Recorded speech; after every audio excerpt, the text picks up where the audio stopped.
What up, Chief? It's all about those touchdowns and those three-pointers. Good morning. Good Wednesday morning, everybody. Welcome to Third and Long.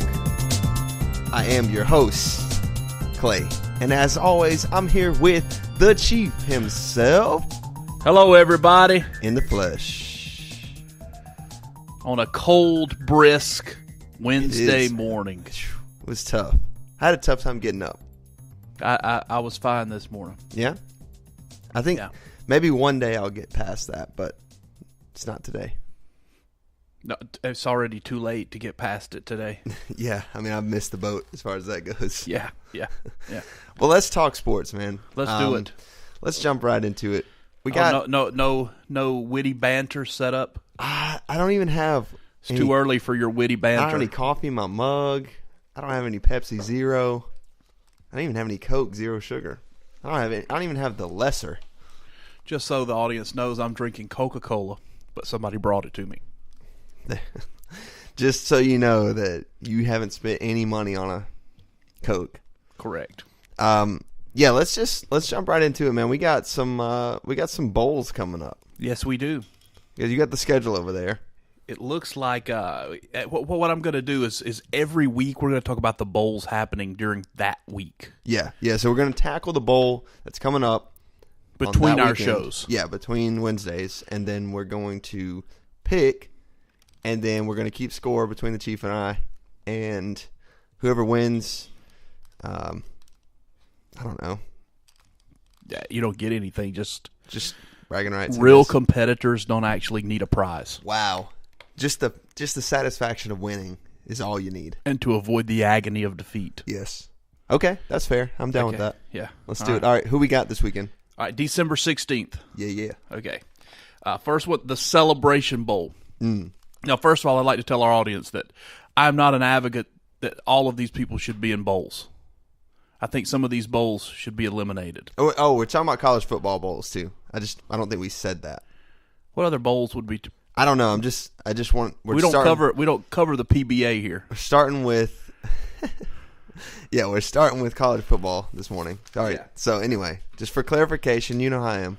Okay. Here we December 16th. December 16th, the first game we have in the Mercedes-Benz Stadium. I did not know there was another bowl in the Benz Center. No, I didn't know that. It is the Celebration Bowl between Grambling and North Carolina A&T. A&T, yeah. So Grambling State. And North Carolina A&T. A&T, Lord. Just Grambling, not Grambling State. Oh. Just Grambling. I may have said Grambling State, but it was my sinuses. No, you didn't. I just thought that's who you meant. Okay. Grambling, North Carolina A&T. Yeah. It's going to be hard to do research on that one, Clay. I know. I don't even know what to say about it because I don't even see it. Are you sure that's on the 16th? I'm positive. Huh. This was taken from the worldwide leader in sports. All right. Who you got? I got Grambling. I guess I do too. Because I have no idea who North Carolina A&T is. I really wish I can't even see this. I mean, I don't even know if they have actual uniforms there. I've never heard of them. Okay. Moving on. December 16th. The R+L Carriers New Orleans Bowl. Okay. Troy versus North Texas. Okay, I got Troy all day. Yeah, I've got Troy as well. I mean, I think they're still riding high off that win over the mighty Tigers. Mm-hmm. Well, that was months ago. It doesn't matter. If you're Troy and you beat LSU, you're riding high. I guess so. Okay. I guess I should be writing this down about who's going to win, right? On December, I'm writing it down. You got it? I got it. All right. On December the 16th. Yeah. The Auto Nation Cure Bowl. Mm-hmm. Western Kentucky versus Georgia State. Now, this one's tough for me, okay?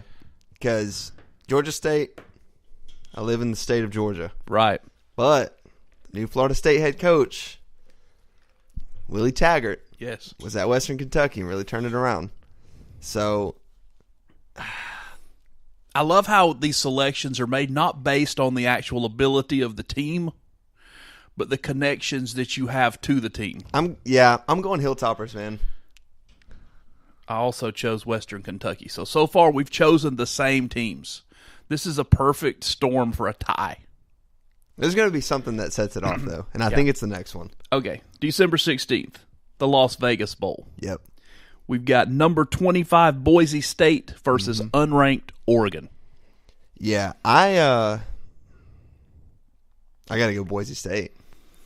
Okay, Boise State. I'm going Oregon. Yeah, I got to go Bluefield, man. I'm choosing Oregon. I talked to a big time Duck fan. Yeah. Who gave me the assurance that this was in the bag. So I'm going Oregon. We'll see. They got their quarterback back. We'll see. They got it. They hired a coach. They kept a coach. Yeah, they promoted there's a coach. Some stability there now. Yeah, you could be right, but I don't know. Phil Knight's going to throw the big bucks. We're going to see some shiny uniforms. That would be tight, honestly. Between the blue and whatever Oregon comes out in, it will be the most unorthodox color scheme probably in all of the bowls. It'll definitely be the brightest game that day. I don't know. Did Maryland make a bowl? Maryland has some ugly uniforms. Yeah, theirs are terrible. Okay. I don't know if they Here we did go. or not, December actually. 16th, the Gildan, New Mexico Bowl. Marshall versus Colorado State. Man. You know what? I don't even have any ties to either of these teams. I don't have any connections whatsoever. But I'm going to go... Colorado State is one of those places that seems to... people go there, and then they leave there and do better things. So I'm going to go Colorado State. Yeah, I also went with Colorado State. I believe Mike Bobo gets it done there. Oh, yeah. I believe Mike Bobo's the head coach at Colorado State. Yeah, he is. So, and they're talking about did you see they're talking about hiring Charles Kelly? I did see that. That's why I'm choosing them for this bowl game, because this will be their last chance if they hire Charles Kelly. Before their defense just goes to... Yes, goes to sleep. Yeah, completely. For years. Two-hand touch. They're going to go to a two-hand touch version of defense. It's just prevent, always. 3rd and 1. Prevent. Yep. Yeah. 3rd and Kelly. December 16th, Raycom Media Camellia Bowl. Hey, shout out Raycom. Middle Tennessee versus Arkansas State. To me, this one's a no-brainer, Chief. Okay. We're going Arkansas State. You're going Arkansas State. I go Middle Tennessee. Really? Middle Tennessee getting it done. For what reason?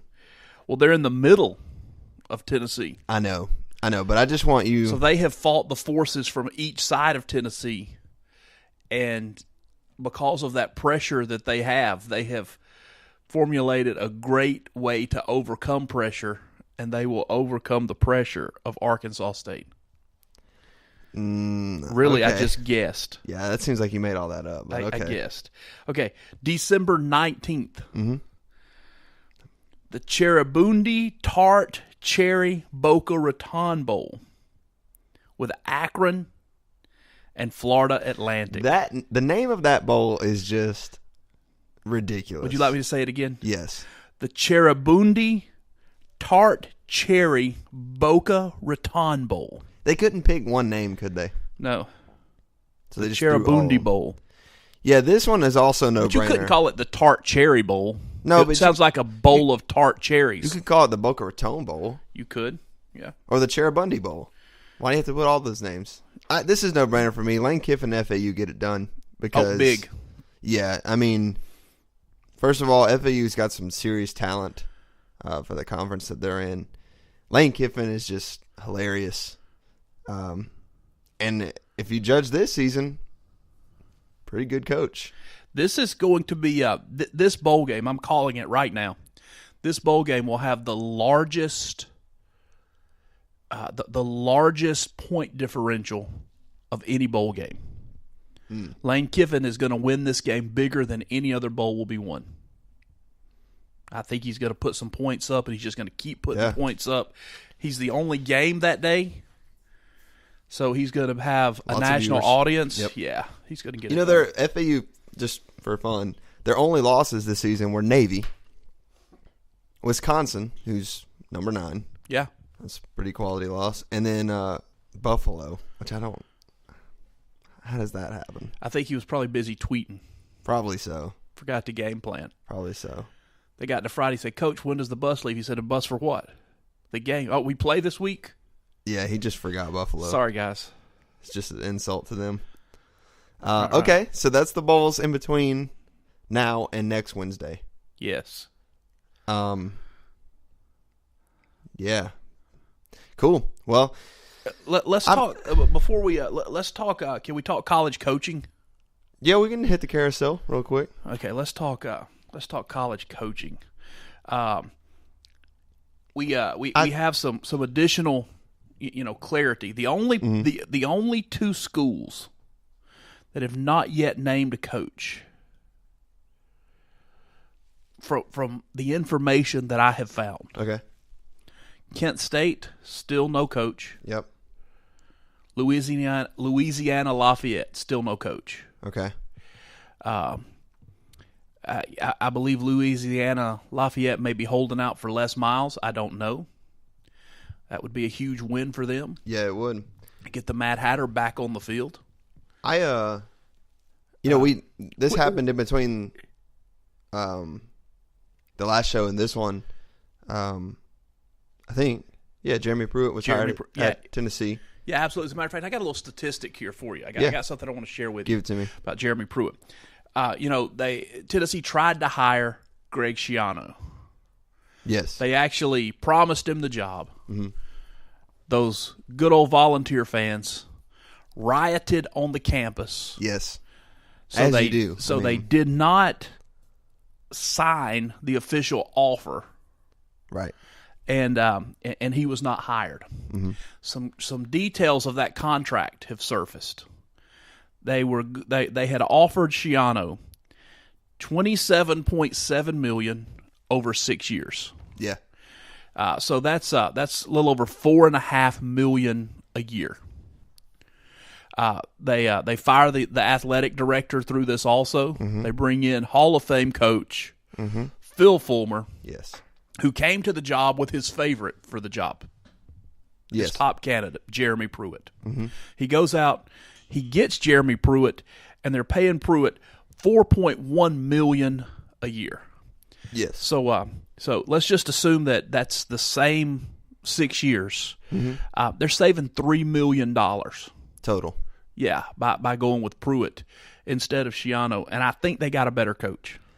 I think so too, man. I know that he's never been a head coach. Right. But the experience that he has, being on a championship Florida State team, championship Alabama team, a playoff Alabama team. Yeah. And then, the time he spent at Georgia. Yes. Great experience. I mean, we're talking about big programs with lots going on, especially defensively. And, I think that's an all around great hire for. I think he can recruit well too. I mean, I think. Oh, he's going to be an animal on the yeah. Yeah, he's gonna. His name, he's pretty known. Oh yeah, because of where he's been. Kids like him. Kids want to play for him.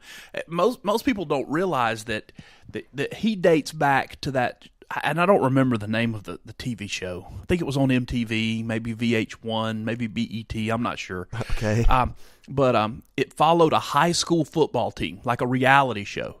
He was the defensive coordinator on that television show. I really wish I could remember what that show was. Yeah, me too, but I can't remember. So if you're listening and you know, let us know. Hit us up. Yeah. Here's another interesting thing. Mm-hmm. With the hire of Pruitt at Tennessee, Nick Saban now has Jeremy Pruitt, who's his defensive coordinator, mm-hmm. Jimbo, who was his offensive coordinator at LSU, yep. Kirby Smart, who was his defensive coordinator, yep. Will Muschamp, who was his defensive coordinator, all coaching in the SEC right now. Yeah, I think he has 6 total former assistants. I think there's 2 more. Not in the SEC. Not in the SEC. Oh, I'm sorry. That's just in the SEC. Okay, yeah. No, I think there's 6 total. There's more than that because he's also got Jason Garrett at the Cowboys, Dan Quinn, who was on his staff in Miami. Oh, well, I meant in college. Yeah, okay, so you've got Mark D'Antonio Yeah, at at Michigan State. You got the guy Elon, who was on his staff. Yeah, I mean, it's a tiny little school, but you've got the guy Elon, and then you've got one other, so I think there's 7. But then you also have Derek Dooley, who used to be at Tennessee. Yep. And you also have Butterteeth that was just fired from Florida. Butter teeth. Yeah. You want to explain that one a little Well, bit? his teeth look like butter. Golly, that's just... They're the yellowest teeth I've ever seen. Jeez. I'm just pointing out the obvious. I'm Rest not in being peace. critical. So, yeah. Shark bait, butter teeth, whatever you want to call Rest him. in peace, McElwain. Yeah, he's ruined, man. Yeah. He's ruined. Well, I mean, yeah, if anything, that's a testament to how Nick Saban reproduces not just success in his team, but he reproduces successful coaches, and that's... Well, he teaches a process. He does it the same way. It's a process. Mm-hmm. And he just is married to that process, and he goes through that process. Yeah. And the coaches grab the process, and they go to other places. I think the least successful, and listen, I don't mean by wins and losses. I'm just talking about the least successful of taking what Saban did. And he was also there earlier than the rest. He left Saban before the rest, was Jimbo. Yeah. Saban has adapted to the game. He brought in an offensive coordinator with the RPO. He doesn't agree with RPO, but he brought in somebody who understood the run-pass option, who put it in there. At Alabama, put some tempo in, put some spread elements in there at Alabama. But here's Jimbo, running the play clock down inside of 5 seconds. Zone stretch, same, just methodical, boring, sleepy offense. Yeah. That he's always run. He's got to adapt, or Texas A&M has made a disastrous hire. Either way, he comes out fine. Yeah, out $75 million guaranteed. Yeah, I mean, geez. Before we move on, which one of these schools? What's the best hire? the best hire? Yeah, who won? I think. Let me throw out some major ones just so you. Well, I have some in mind, but yeah, go ahead and. Okay, I mean, maybe I some think, I'm not thinking about. I think that you could probably narrow them down to, the UCLA job with Chip Kelly, Texas A&M with Jimbo, Tennessee with Jeremy Pruitt, Mike Bloomgren at Rice. Great job there with Rice bringing him in. Yeah. I don't think Cristobal can even make. I think he was just a concession. I think the players were going to mutiny if they didn't hire him, so they just hired him. They're planning on firing him next year. Then you've got Willie Taggart, Dan Mullen at Florida, Chad Morris at Arkansas, Herm Edwards at Arkansas State, and then of course you got Scott Frost at Nebraska. I think if Scott Frost is everything he showed himself to be at UCF this season, if he can reproduce that at Nebraska, they win. Yes, for sure.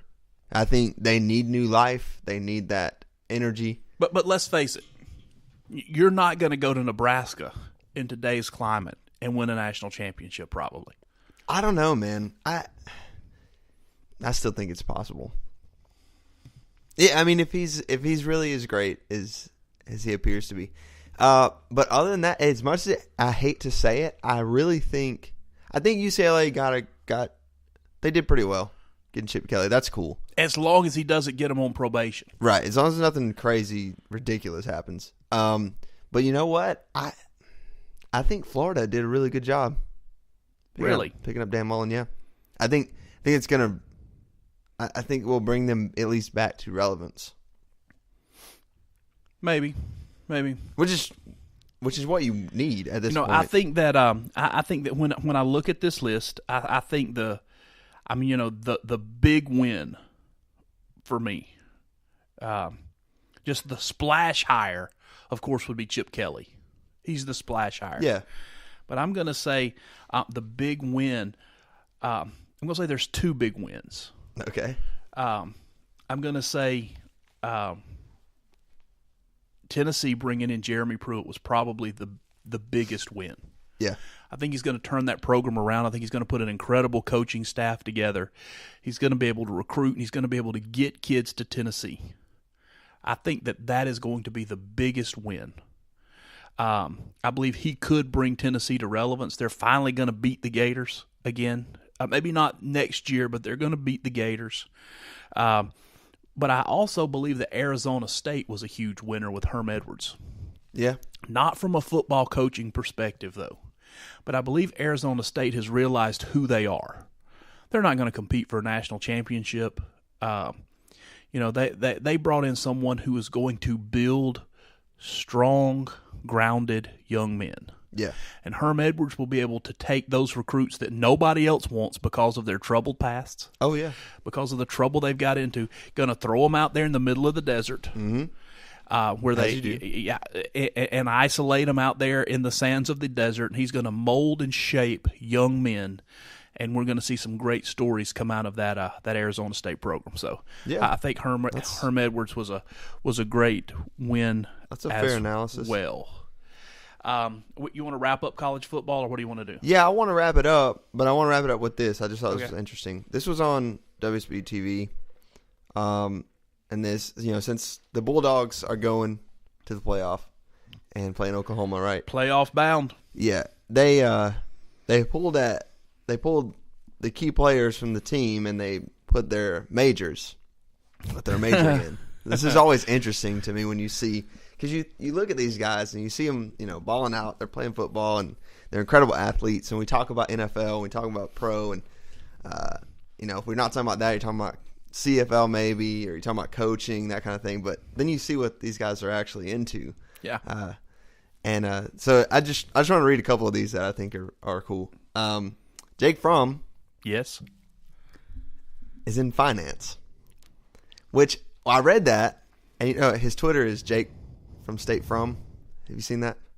No. You remember the commercial, the State Farm commercial? Yeah, I don't follow kids on Twitter.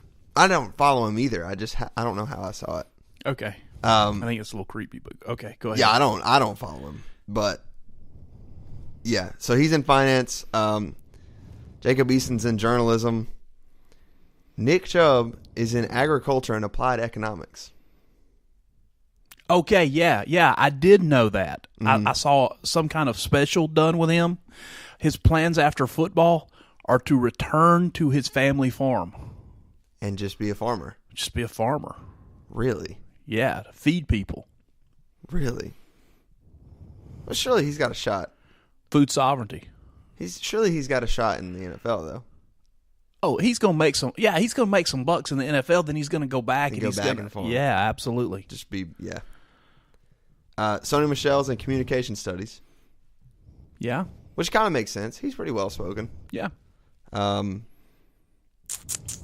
Let's see. Which one is in sports management? Terry Godwin. There's always one. Yeah. Well, yeah, of course. I mean, that's the one you go to. But he's the only one on this list, actually, which I think is interesting. Roquan Smith's in economics. Uh-huh. I'm going to tell you, if I was the NCAA, based on this, I'm not saying there's any funny business going on at UGA, mm-hmm. but there are enough football players in the finance, economic sector that I would probably go check and make sure that they're actually teaching classes in that particular department. Are you worried about there's some... I'm just saying that. No, I just thought it was cool just to see what these guys are up to, other than football. Because I mean, I don't know this because obviously I'm not a college athlete and never was. But I imagine when the spotlight is on you for that particular thing, and that's all everybody talks about. I wonder how it feels, like to have other dreams besides. That's something that when you read the message boards with the fans. Mm-hmm. They think these kids are picking their school based solely on football. Right. But these are kids choosing a college as well, where they want to spend their 4 years. Yeah. Where they want to invest their lives.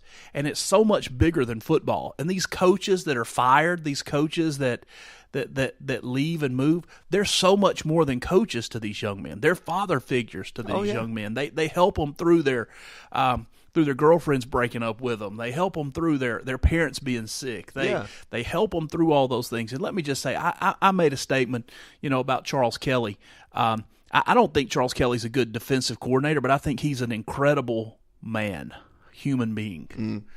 And He's a nice guy. And the stories that have come out of Tallahassee with him being there for those kids is just second to none.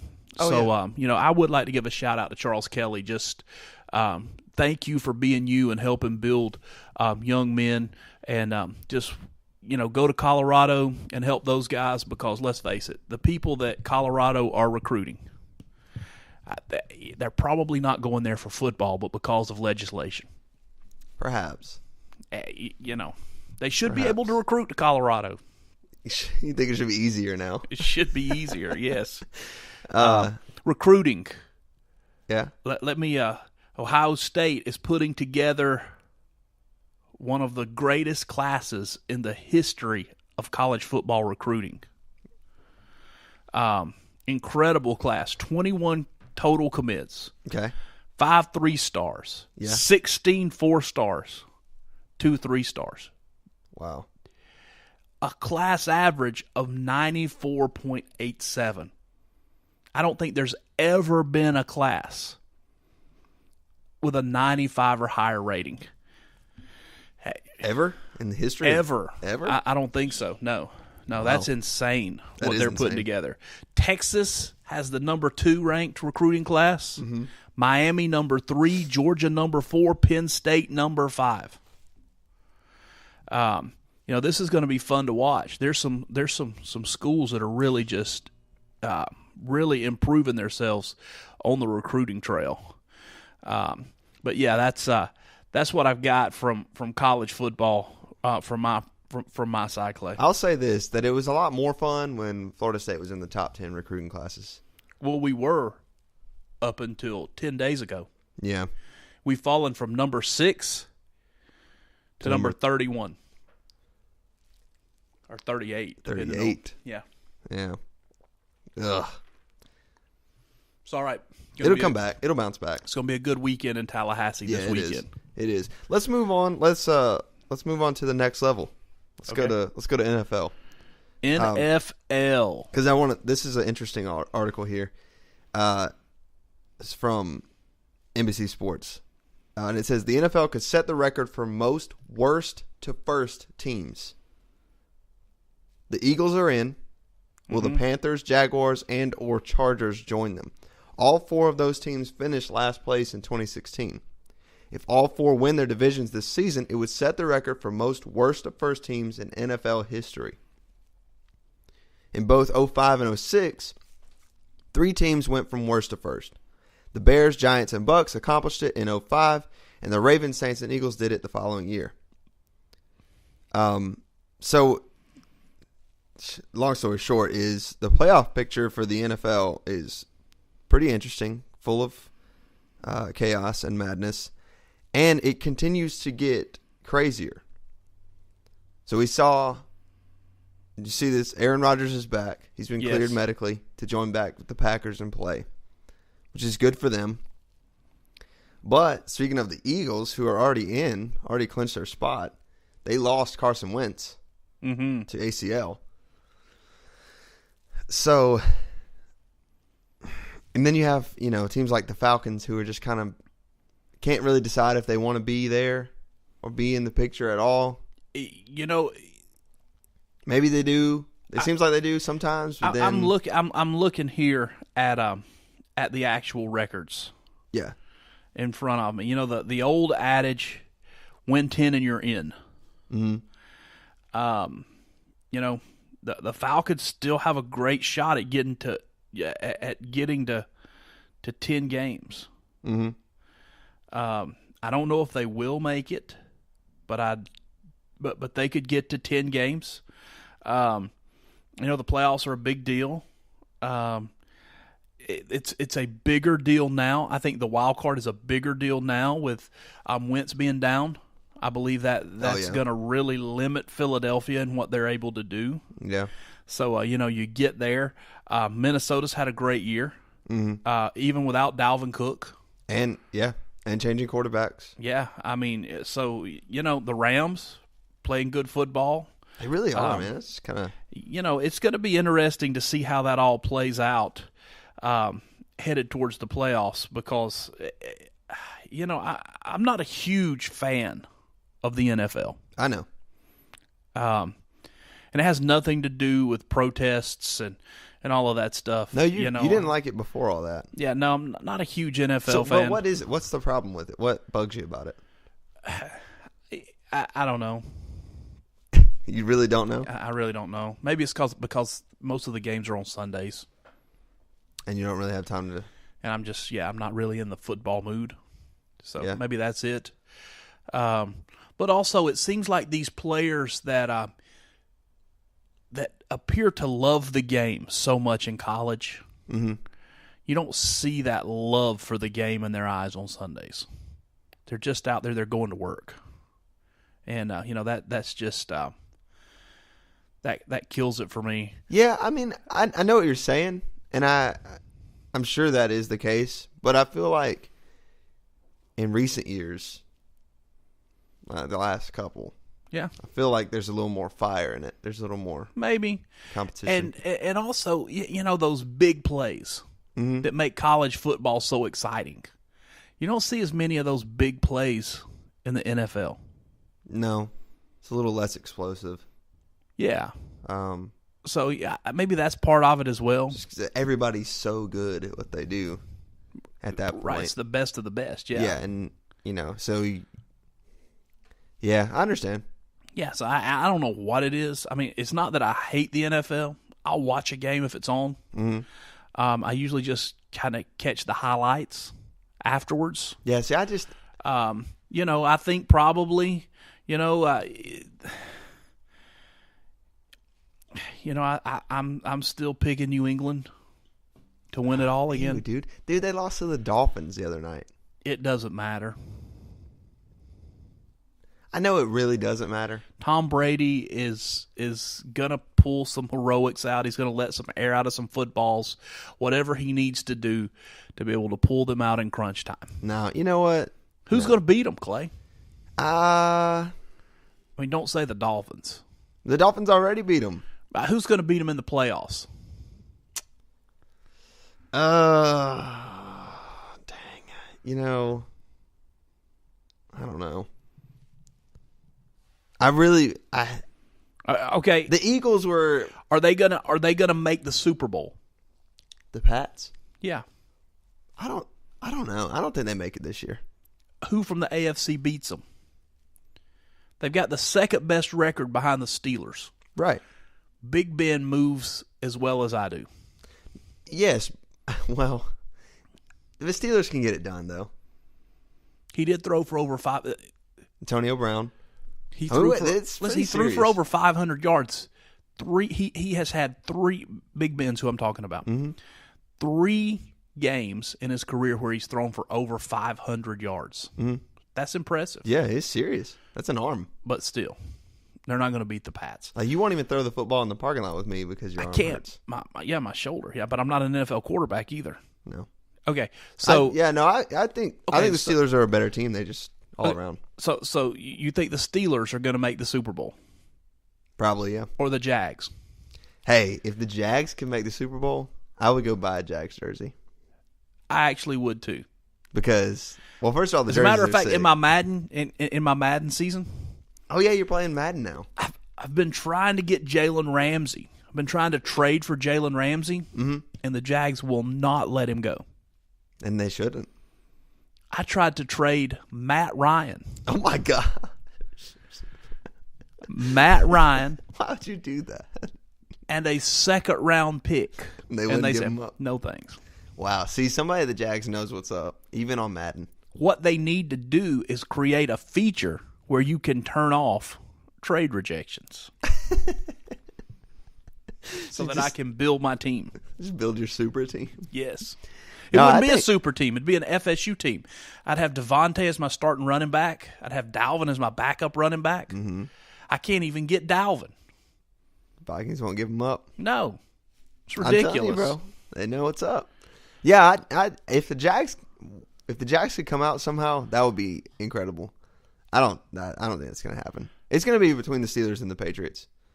And I'm going Steelers this year. Really? Mm-hmm. On that side, yeah. Also from the NFL, former running back Larry Johnson. Yeah. He has just come out and he said that he believes he's living with CTE, chronic trauma encephalitis. Mm-hmm. He's hearing voices that are telling him to jump off of balconies. Oh, geez. And all those things. CTE, it is the concussion disease. Mm-hmm. It was made famous by that movie that Will Smith was in. Yeah. What's that movie called? I don't know. It's a good movie. Was it called Concussion or something like that? Maybe. I don't know. Okay. But, here's the thing. This has become a huge issue in the sports world, CTE. Mm-hmm. Is it moral to allow your children to play sports or to play football? It's getting down all the way into the grassroots efforts with Pee Wee football. Mm-hmm. So this has been a huge deal, it's all, don't tackle with your head. Keep your head up. Keep your head up. Keep your head up. Keep your head up. Right. But most concussions don't happen from tackling. Actually, really, no. Most concussions happen with the offensive and defensive lines. Just the constant clashing together. Yeah. Because if you're in the open field, you have an opportunity to lessen the blow usually. Now, those concussions that happen in the open field are usually more flamboyant. Severe. No. They're they make Sports Center highlight reels. Well, yeah. They're usually vicious. But if we want to stop head trauma, there's a couple of things that need to be done. A lot of concussions also happen on special teams. Mm. Not with returners, but with the blocking that happens. Yeah. So I think number one, what you can do is you move the kickoff up 5 yards. Okay. And you give a team 1 point if they can kick it through the uprights off the kickoff tee. So 1 point. 1 point. Okay. Well, well, just think about that. That changes the whole complexion of the game. Yeah. Instead of having to go for, you're down by 8, you're still only 1 score down. Yeah. You could actually win. You get the touchdown, the 2-point conversion. You kick it off through the uprights. Yeah. You win the ball game. The reason I say that, though, I also think that you do that and you move the ball back to the 20-yard line. If it's down in the end zone, it goes back to the 20-yard line. Here's what's happening: is we have tried to make the returner responsible, but we need to make the kicker responsible. Mm-hmm. So now he gets rewarded 2 ways for kicking it out of the end zone. He can get a point for his team. Yeah. And if he kicks it in the end zone, they're at the 20. Yeah. I think that's what you do. That would change the whole. It really would change the whole game. Oh yeah, punting. I think you just have to fair catch it. You just don't have a choice. You cannot return a punt. Can't return a punt. You can block a punt, but you can't return a punt. Oh, really? I don't know. Yeah. So, all right, you've got those 2 things. But I think number 3, the biggest way to stop head trauma in football is take the face mask off. So people don't smack their heads together. Listen, you take the face mask off the helmet. Yeah, nobody's clashing like that. Nobody's sticking their head in the fight. Yeah, so I think we take the face masks off. We cure CTE, We don't cure it. We prevent it. Yeah. We make the game fun again because we can see the players' faces. We can see the agony. We can see when they mess up and they smile. It's covered by that dark face mask. I think it brings we actually know who the players are again. Are you having trouble with that? We can take the little camera that flies above and gives you from behind the quarterback. Mm-hmm. Like after the play, we can zoom in and do interviews after plays. Oh my gosh! I think that's the way to go. Take the face mask off the helmet. Well, there it is. NFL. If you're looking for You're looking for a commissioner. You putting your name in the hat? I'll throw my name in the hat. $200 million in a private jet for life. I'll do it for half that. Half a private jet? Half of $200 million, and I'll only use the private jet on the weekends. Wow. Hey, you're getting a deal, NFL, if you're listening. Let's move on from NFL because I want to get to this story, and I'm sure you have something in this realm. But I want to get to this story because I titled today's episode after this article. Okay. LeBron James. Yes. Keeping a $1 billion body in shape. Today's episode is titled $1 billion Body. Because I just could not resist. Everyone knows about LeBron James and his fanatical workouts, but not many people know about the guy entrusted with keeping his $1 billion body in shape. Mike Mancias would like to keep it that way. The Cavs athletic trainer has been working closely with the NBA's four-time MVP and global icon ever since he joined the team 14 years ago. So this guy here, Mike Mancias, keeps his body worth $1 billion. I do have something along these lines. I knew you would. Okay. Anything LeBron James, anything LeVar Ball. You really like the NBA. You like it a lot more than me. Okay, listen. I just couldn't resist. $1 billion LeBron body. James. Yeah. Is aging better, according to performance, than any other player in the history of the NBA. He does not have the dramatic age curve that other players have. And not only that, not only is he aging better, not only are we seeing a drop-off of performance, we're still seeing he's playing more minutes than anybody else. Yep. And he's having the best year he's had since he was 26 years old. Wow. He's back to MVP. His numbers are better than they were the last time he won the MVP. Yeah. Last night, he set a personal record for assists in a game with 17 assists. Wow. 17 assists last night. Jeez. He's just an absolute monster, and it's because of his work ethic. It's because he keeps his body in shape and he eats the right things. And does he stay out late at clubs? Yeah, occasionally you'll find him out late at a club. But I'm sure that he sleeps in a cryo chamber. We don't no evidence. I just believe that he probably does. That seems like something LeBron would do. Mm-hmm.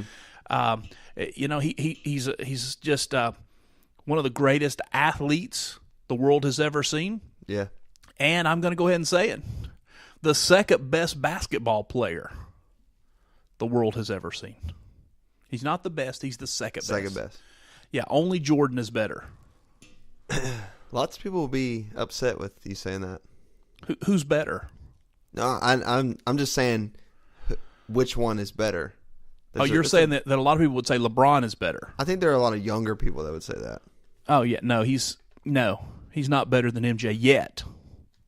You think he has potential to get there, though? He could get there, yeah, but he's not better than MJ right now. Sure. Yeah, so Mancias, his trainer, funny enough, it said he was there when LeBron came to the Cavs, right? When LeBron went to the Heat, right, in 2010, there was no opening for him in Miami, so LeBron just paid him to come with him, just like out of his own pocket. Yeah, like he paid this guy. He wanted him as his trainer, so he just paid him to come and do it while he was at Miami, and then it's what golfers do. When he came back to Cleveland, he was there, and this guy he never posts apparently, or he's never in the like social media posts that LeBron puts up and stuff when he's training. Right. It says, though many in his place would salivate with a few selfies with King James to promote their business, the thought never crosses Mencius' mind. Frankly, they have to sell their brand, he says, of the so-called Instagram trainers. Yeah. Without doing all the social media and pictures, I still get attention. My brand, if you will, is making sure we're in the right position to win championships, not to make me famous.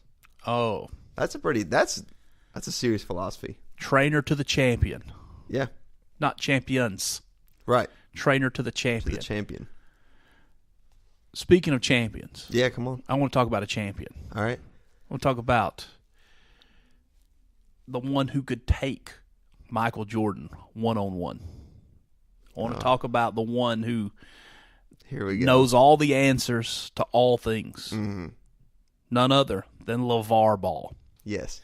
I just read a story yesterday that I want to precede. I need a LeVar Ball other. sound effect. I don't know. Something. Yeah, we need to find some kind of stupid soundbite, which won't be hard from there's him. tons.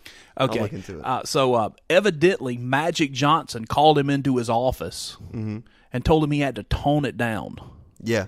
Yeah, I remember reading that. Had to tone the criticism of Luke Walton down. Mm-hmm. And they more or less agreed. Of course, LeVar mouthed off again last night. He said, I'm going to say what I want to say. Of course. And they have no problem with me naturally. saying what I want to say, but they just asked me to bring it to them first. Yeah. And, he's okay. But listen, this guy has done more damage to his children. So here's the latest. Here's the latest. Okay. He pulled the youngest son, LaMelo. Yes. He pulled him out of high school because his coach in the team meeting said there won't be anybody on this team shooting 50 times a game. 50 times a game. In high school, that's a ton of shots. I mean, in the NBA, it's a lot of shots, but I'm just saying, in high school, it's just ridiculous. Yes, I've got another staggering That could be all the statistic that I'm shots. going to lead. We're going to get there, but Yeah. Okay, so then his middle son, LiAngelo, Jello. He calls him Jello. Mellow Jello. Yeah. Just it's hilarious. Okay. Yeah. Go ahead. Okay, so Jello goes over to China. And the only reason he was in China with UCLA is so that they had to offer Jello so that they could get Lonzo to sign. That was the deal that LeVar worked out. You got to take all my sons or you're not getting any of my sons. Yeah. So they took Lonzo, so they took Jello. They're in China. He shoplifts a pair of glasses. He gets suspended from the team. Right. So LeVar's mad because they won't tell him how long he's been suspended for. So he pulls him off the team, pulls him out of school. Okay? Yes. And I'm thinking, wow, what a champion dad this is. It gets worse. Oh, I know it does. So then he starts shopping them to European basketball teams. Yes. They have just signed with a team in Lithuania. Yeah. Plays in two different leagues. They play in the Lithuanian League and they play in the Baltic League. Okay. They're so strapped financially that they don't even practice. Yeah, you heard me right. They don't practice. The team does not practice? The team does not practice because What, they can't afford to keep the lights on long enough? they can't afford. The players have to work part-time jobs. What? Yeah. So Jello and Melo are signing with the Lithuanian team. Okay. Yeah. And this article that I'm reading says that they don't think that Jello will be able to really. They're just doing it to try to get fans so that they can get more money. Right. So they're bringing the big baller brand in. So they think that Jello will have no impact. He may get minimal playing time in the Baltic League. They think that Melo, the youngest son, will get some playing time. Mm-hmm. Although, and listen, it said, even though he's only shooting 30% from 3-point range, I'm thinking 30%. That's not terrible. 30% is not terrible. Yeah. Until I found out he was 42% for 605. No. I'm sorry. No. He shot 605 3-pointers in 42 games. Holy crap. That's 15 3-pointers a game. Yeah. A game. Yeah. Just 3-pointers. At 30%, he's scoring, what? 15 points? Yeah. Listen, somebody needs to rein these kids in, and somebody needs to rein this dad in. Because there are people following them thinking that this is the path that they should take with their children. I'm going to ship my children to Lithuania instead of keeping them in school so that they can make minimum wage playing basketball in arenas with armed gunmen.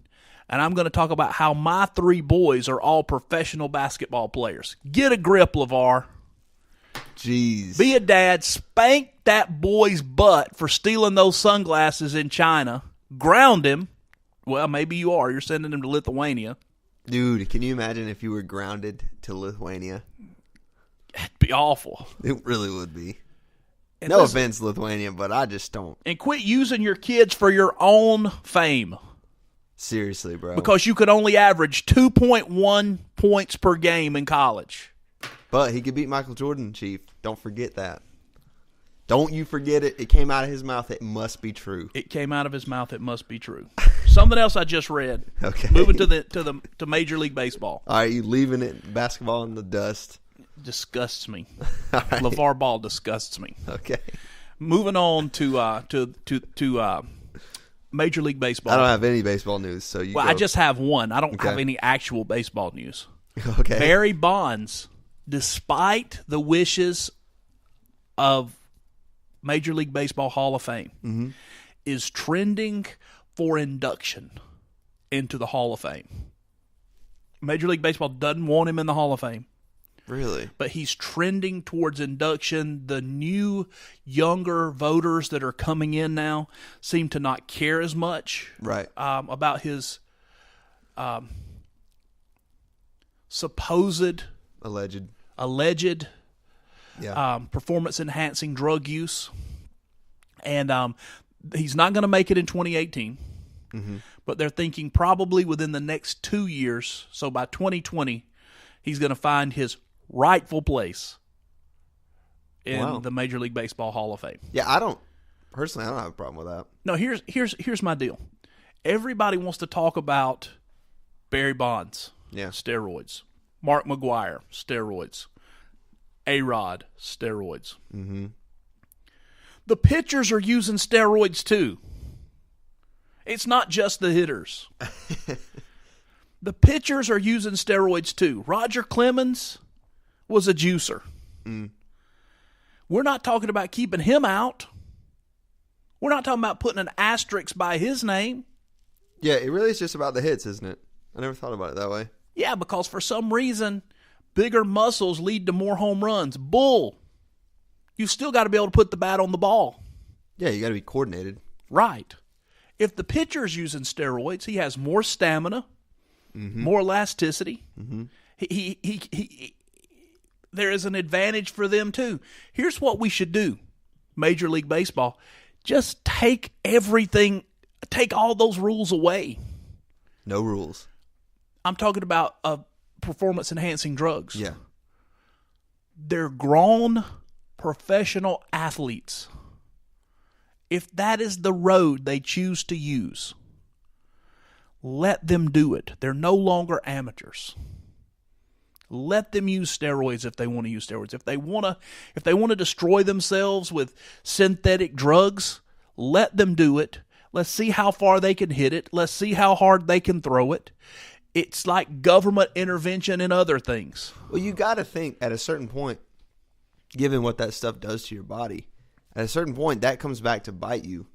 And maybe that makes the lesson in itself, that this is probably not the way you want to go. If you're a young up-and-coming athlete, eventually it just wears you out. Right? Absolutely. I mean, you just... But it's like, okay, we're doing it to protect the players. They're grown. Let them make those decisions themselves. Mm-hmm. My Mountain Dew usage is hindering me in my training for my Warrior Dash. my Warrior Dash Yes, that it I'm is. going to do. But it's my choice. Yeah. The Warrior Dash didn't call and say, because you're drinking Mountain Dew, you can't participate. Right. It's the same thing. But Mountain Dew, like, adversely affects your performance rather than increases it. It doesn't matter. Still affects performance. It's not a performance enhancer, though. That I would, I don't know. It's probably debatable, though, yeah, because it does wake you up. absolutely. You're in a bad mood if you don't have it. Yeah. So, okay, that's all I got That's for all the you got? Major League Baseball. Anything else? Men's college basketball, number 1, Villanova. Number 2, Michigan State. Number 3, Wichita State. Yes. Number 4, Duke. Number 5, Arizona State. Lots of state schools. Where's Florida State? Up there. Florida State is number 19 19. with an undefeated record. Yeah. Number 19. Yeah. Duke 11-1. Let's see, we've got Oh yeah, Boston College beat Duke. That was a weird game. yeah, let's see, we got 1, 2, 3, 4, 5, 6, 7. 7 of the top 25 schools from the ACC. Nice.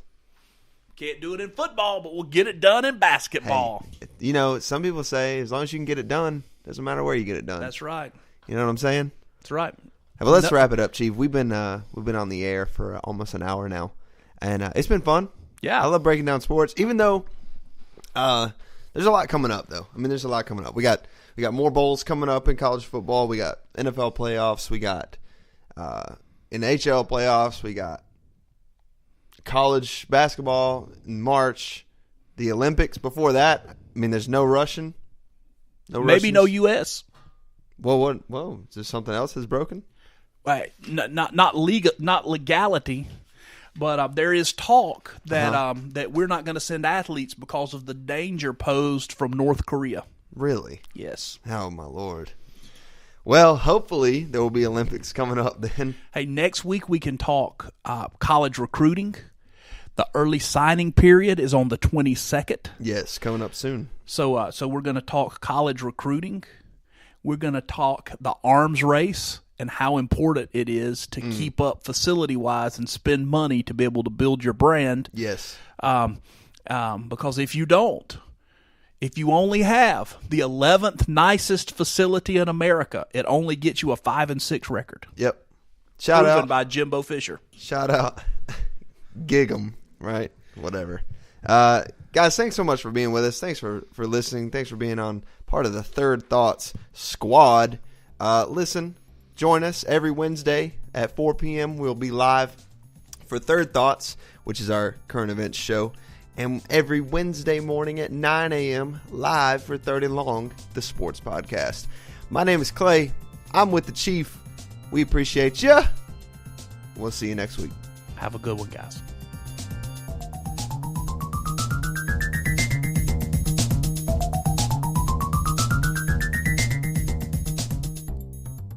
If LeVar Ball was my father,